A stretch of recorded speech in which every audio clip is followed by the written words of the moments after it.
Hi everyone, and welcome to my channel. My name is Teresa Ellen Arianis, T.E.A, and this is Tea Time Adventures on YouTube. Yes, between yesterday's video and today, I have a head and chest cold, so my voice has dropped down into the Brenta Vaccaro zone. So, I'm going to make this short and sweet. I came home Tuesday, not feeling good, stayed home Wednesday, will stay home Thursday. I have taken 3 of those type of home tests to make sure it isn't another type of illness, and it's not. All tests came back negative. And since I already have a flu and pneumonia shots, that reduces that possibility. So it's probably just your average head and chest cold. So here we are.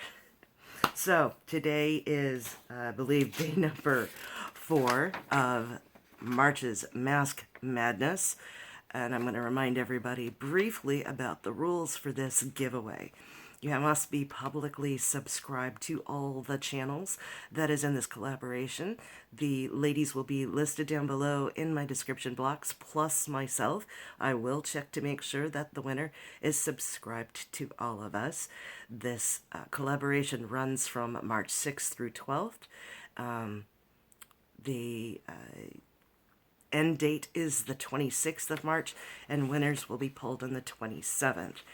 Now, each one of us will do a mask a day. We don't have a playlist, but we have the hashtag Mask Madness. Or you can use the links down below in our description box to go from channel to channel to channel. Again, you must be publicly subscribed to all the channels in this collaboration to qualify for any of the giveaways. There'll be 1 giveaway per channel and no duplicates per the collaboration. So, check the description box down below for all the rules and the links to the other ladies. So, today's mask comes to me in friend mail from Mary Catherine Loves Cats. It's Super Beautiful Mask in Green Apple by Honey Jarrette. And it has a nice, pleasant scent to it. I do like the Honey Jarrette ones. They make a rose one as well that is absolutely divine. So I've got the apple mask on and in place. And adding to my giveaway pouch here, today's edition is going to come from the company Dermal, and it's going to be a blueberry mask as well as a spinach mask. So we'll go ahead and add that to the pouch. We've got Tony Moly, the Creme Shop, and a peel. Now we're adding Dermal. So far we've got 4 manufacturers and 8 masks in here. So what am I going to do today to round this out a little bit more? I'm going to do some more Q&A that is provided by Tracey from Tracey and Chloe's Unboxings, Beauty, and More. So, name the person in this collab that you would like to get into the most trouble with if you lived close to. I think that would be Miss Taylor Marie. I think she and I would decimate the local Targets in shopping halls. So she's an absolutely wonderful young lady, and I just get this awesome vibe from her, so I'd definitely like to hang out with her more. Other than family, who is the first person you said I love you to? That was probably my first serious boyfriend. He's now one of my best friends. That would be my BFF, Larry. He and I dated for 4.5 years through high school and college, so he was probably the first person outside of family and extended family that I ever said I love you to. And we're still best friends to this day. What one thing you must always have in your refrigerator? There's kind of 3 things, really. Miracle Whip, Mountain Dew. Let's see, there's probably one other thing. And margarine. I like shed spread, so the 3 M's of Miracle Whip, margarine, and Mountain Dew. I don't always have to have milk, I don't always have to have bread, but those other items are kind of important to me. What's the most you have ever spent on a single meal? I don't really know. Probably over $50 a plate. And I think that was a special occasion at a semi-fancy restaurant. Whether I paid for it or not, I can't remember. It was usually probably part of my husband's family going out to dinner. Like once a month, they were down in the Alhambra, Pasadena, Monterey Park area of Los Angeles, and they did like to go out to fancy steakhouses. Once we went to a country club. They weren't part of the country club, but there was a restaurant attached to it that the public could go to. If you were born 100 years ago, what do you think your occupation would be? More than likely, a secretary, honestly. It's kind of what I do, type, talk, and shop all day. So, I'd be doing somebody's books and keeping their records straight, that sort of thing. I don't really know. I haven't really thought about the answers to these questions, but just going on the fly, probably some sort of secretary, office manager, that sort of thing. How about 500 years ago? What's the farthest you've ever traveled on foot? Oh, that's a different question, sorry. How about 500 years ago?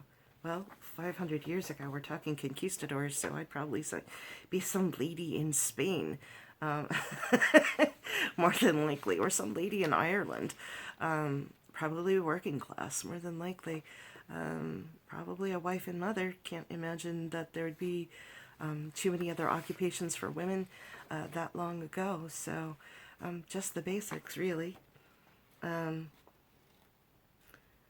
If you could control another person's actions and decisions for a day, would you? If I could go back in the past and stop my husband from ingesting medication that was too dangerous for him, I would definitely go back and do that. But as far as like mind control on somebody now, no. We all have our free will, and we all have that right. I wouldn't want to make a slave out of anybody to control their actions or do it my way, do what I want. Whom would you choose to control? Nobody. I don't think that's a good thing. I think we all have to exercise our free will. What do you prefer, the summer or the winter Olympics, and why? That's a hard one, just because I watch very few sports. I am not a sports fan at all, not in any way, shape, and form. I like the figure skating of the Winter Olympics. I like the gymnastics of the Summer Olympics. But if I had to pick one or the other, I would say that it's the figure skating, especially the couples figure skating in the Winter Olympics. What's the highest point from which you'd be willing to jump into a deep pool of water? No. I am afraid of heights, heights over water, and water. So that would be absolutely no. I don't swim, I don't float, and that prospect just terrifies me, just the whole thing of drowning, so no. Mm-mm. What's the longest car ride you've ever taken? Without stopping? I don't know. As an infant or a toddler, my parents drove across the United States to go to Indiana, where my brother had boot camp for the Vietnam War. I don't really remember that. I do know that when my best friend Larry left Santa Barbara, we had to drive 4 hours down to San Diego.